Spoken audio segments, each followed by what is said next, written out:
嘿，大家好，我是 Bronson。今天我给大家介绍这样一款性能和价格比非常好的电动自行车，就是这款 Lectric e-bike。每次有邮差来的时候，我们家最忙的就是我们家这两条狗，每次他们都愿意给予极大的帮助，跑前跑后的出了好多力。在国内被称为自行车的这种东西呢，新加坡人叫它为脚车。在香港呢，它又被称为是单车；在台湾被称为是脚踏车，日语写成汉字是自转车。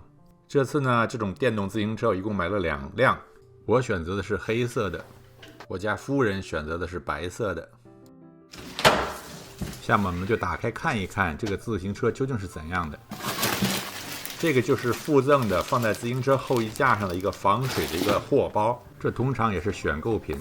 这个呢就应该是跟着车一起来的配件盒。等一下我们再打开看。我们先看看这车，打开以后呢，发现这个 Lectric 厂家这个车呢包装的非常好，我都需要拆了很久才能把它们完全拆开。几乎车身的每一个部分都包裹得很严实。这个呢就是我找到了这个电动自行车的钥匙。另外呢，我还发现他们一个很机智的地方，就是他们把这个包装箱外边印上了一个电视图案，很容易使那些运输的人员呢觉得这是一个电视机，就会轻拿轻放。看来这个办法还是奏效的。这是一款可折叠的自行车，现在我就把它展开。如果将来你也打算买同款的自行车的话，在这里我要提醒你一件事情。我在网上看到其他人组装这个自行车的时候，很多人在这个时候自行车的车把就咣当一声掉在了地上，而这个电动自行车的仪表盘就在车把上，所以我在这个时间就特别小心，先把自行车的把放在尽量低的位置，再打开这个自行车。希望你将来在组装你自己的自行车的时候想到我说的这句话。这个时候呢，我有点犹豫，不知道如何锁紧这个自行车，然后我才有意识到我还没有看这部自行车的组装的说明书，一定是在这配件箱里，那我们就打开看一看吧。果然打开了以后呢，就看到了这辆自行车的说明书。这个就是另外一个小箱子里边呢，放的是这个电动自行车的充电器，看上去质量也很不错，也有一定的分量。充电头是这种 4.5 毫米的充电头。我现在就要试着看看能不能找到一些说明，是如何操作才能锁紧这个连接。事实上，我是把这个说明书仔细的从头到尾通通的看了一遍。买一辆电动自行车而不看说明书是一件非常危险的事情。终于让我找到了这锁紧这连接锁的方法。具体方法只要2步，首先是找到这个地方，然后就是用力压下去。第3和第4的步骤是打开，也是2个步骤，找到这个地方拉开。真是简单的不能再简单了。我听说在英国有一个著名的一个文艺界的知名人士叫 Simon Cowell， 他非常喜欢电动自行车的运动。有一次他买了一辆崭新的电动自行车，在第一次骑行的时候自己就摔了自己的后腰。有的记者就推断 Simon Cowell 当初可能没有阅读说明书。这个车把呢，还有这个车座，他们都可以调成很高的位置，所以这个车子适合个头非常小的人，也可以适合身高非常高的人使用。我在网上看到一个用户，他的身高是1.95米，骑在上面完全没问题。脚蹬子也可以收起来，这样可以节省空间。为了安全起见呢，我还是把这个座椅的位置调到我双脚能够够着地的最低的位置。这辆自行车到此基本就组装完毕了，总体上我对它还是满意的。我是最早在一个朋友那里看到他买了这款自行车，他对这款自行车呢是强力的推荐。我也查看了其他电动自行车厂家的产品，经过这种产品比较之后呢，我觉得这个自行车还是性能价格比最好的。首先它随车带了很多配件，像这种后衣架，还有这种铁质的挡泥板，还有这种铁的这种车梯。很多厂家的产品呢，你还要再额外购买这些东西。买来之后呢还要再安装，有的时候呢还不一定合适。它的电机上有 Electric 标志，是一个500瓦的电机，它符合第2级的电动单车的这种标准，使得这款电动自行车可以轻易达到它的限制时速，就是每小时20英里。其实呢，它的电机是国内的八方电器的优质产品。八方电器在国内是一家上市公司，它专门生产电动自行车的这种电机。现在我就开箱我的第2台是白色的电动自行车。在这辆白车的这个包装里呢，我发现了这一个在第一次驾驶这辆车前需要做的事项的一个清单。不知道什么原因，在我的前一辆黑色的车里边呢，并没有发现这个清单。不管怎么说，在第一次驾驶之前，真要小心的、仔细的把整个车要检查一遍。有了这样一个清单呢，就方便了很多。这个部分呢是助力传感器，是电动自行车和普通自行车一个挺主要的区别。这种传感器分2种，一种是位移传感器，一种是扭力传感器。这款车还配有禧玛诺变速器和可以翻转的脚踏板，还配有创建于台湾的这个延豪机械的碟刹系统。所以它的主要的部件都不亚于价格贵于它许多的其他品牌的产品。现在这款电动车呢，在他们官方网站上只卖899美元，并且有这种 XP 型号和另外一种 Step Through 2种型号可以选择。我们个人认为呢，左边这一种呢，直梁这种呢，外形比较好看，就放弃了另外一种 Step Through 的上车和下车比较容易的那一种型号。让我决定买这辆车的呢，其实最主要的原因还是它的安全性、耐用性和它的售后服务。这款车的车身和配件决定它就非常重，也非常结实，不容易产生疲劳断裂那些现象。顺便说一下呢，我这次订的2辆自行车是完全一样的，但是厂家发货的时候呢，把其中1辆自行车的车座子的型号发错了。我写电邮给他们，向他们说明情况，他们几乎是立刻就回了邮件，说他们会尽快把正确的产品寄送给我。这款电动自行车的车重达到63磅，算是比较重的一种。对于电动自行车来说，这样的重量还算是可以的。好，现在我们就把2辆电动自行车都充满电，然后我们就看一看实际的操作。这个车钥匙的部位呢，就比较特殊，它在自行车的下边，但是它的开关使用起来很顺滑。车把的左边呢，主要有3个按钮，头2个是朝上和朝下的按钮，第3个是模式按钮。长按那个模式按钮，就可以把电动车的电源打开。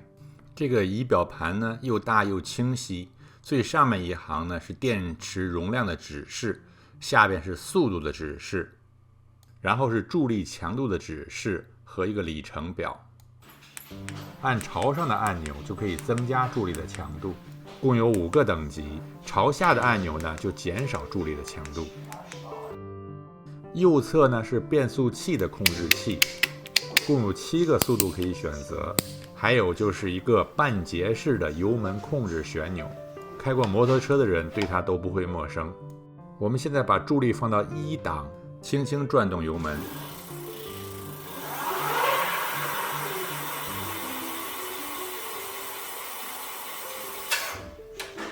看来这台车的电机和刹车工作良好。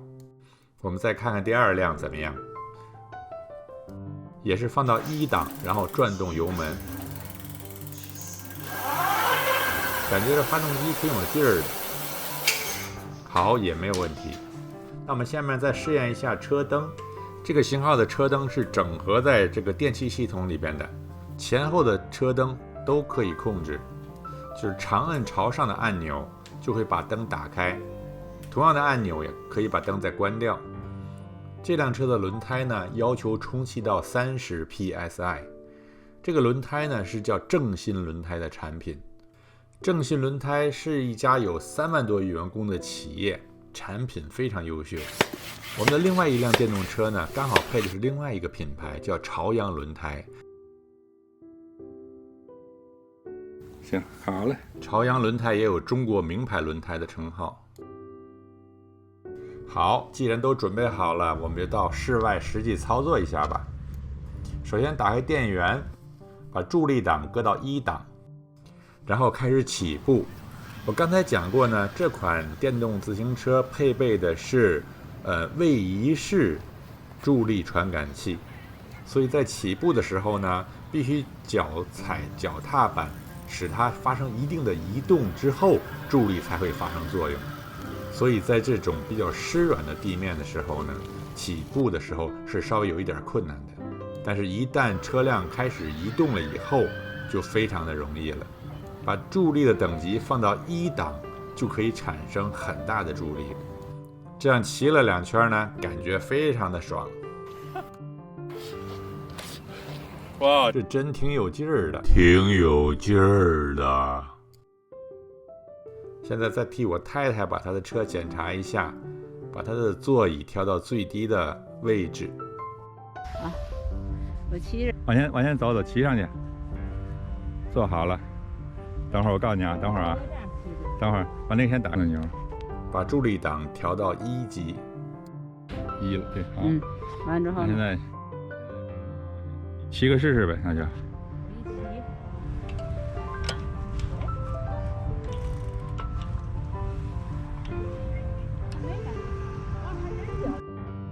所以这种位移式的助力器在启动的时候是有一点困难的。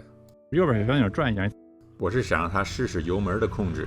哇，它自己就走了。对啊，所以这个时候应该靠右手的油门来控制速度，就可以解决起步难的问题。我的妈呀！显然是他骑得也很高兴。我们2口子呢都很喜欢骑自行车这种运动。以前呢我们就有2辆是山地自行车，我们也去了很多地方。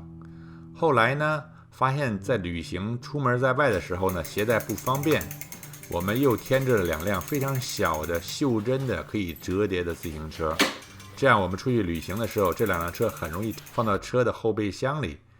这样到一个新的城市的时候，我们在市区可以骑着这2辆小车四处走一走。但是我们家附近的路呢，坡路比较多，每次出门骑普通的自行车呢，非常辛苦。有了这样的电动自行车呢，就解决了我们的问题。靠着这车上的马达，我们去了很多以往去不了的地方。普通的自行车呢，还可以经常骑，但只限于那些比较平坦的路面。这款自行车呢叫 Lectric XP， 代表精力的意思。它还有很多精巧的设计，比如这个轮盘上有这么一个保护盘，这样裤子就不太容易蹭脏或者卡在链条里。另外，这折叠式的设计也非常好，无论是开是关都非常容易。另外呢，这种座椅很舒服，这种带避震的支架也非常好，这些是属于选购品。对比起来，另外一辆自行车的车座就没有这么舒服。好在厂家已经答应，他们会尽快把正确的产品寄给我。好，我们现在看一看这款自行车还有一些高级的设定，比如呢，我如何把这个英里改成公里。我自己的方法是先按下刹车闸，然后同时摁 A、B 2个按钮。而厂家提供的说明书呢，并没有讲到需要按下刹车闸这个动作，而只是说同时按下 A、B 2个按钮，激活这个屏幕显示设定功能。结果上一次差一点出了事故，原来单长按朝下一个按钮会激活自行车一个叫做行走的功能。这个电动自行车的自动行走功能呢，本来是一个很有用也很有趣的功能。比如你在推行的时候，它自动行走，你会很省力。但是它一旦被误触发呢，就非常危险。它的按钮可能并不算特别灵敏，有的时候你觉得2个按钮都按下去了，但被激活的却是这个行走功能。而按下刹车呢，就可以取消这个自动行走功能。所以按下刹车，再同时摁 A、B 2个键的时候，就比较安全。进入这个高级显示设定的第1项呢，是可以调节屏幕的亮度，3是最亮，通常放在1就可以。第2页就是设置距离单位的地方，如果设到数字是0，就是公里。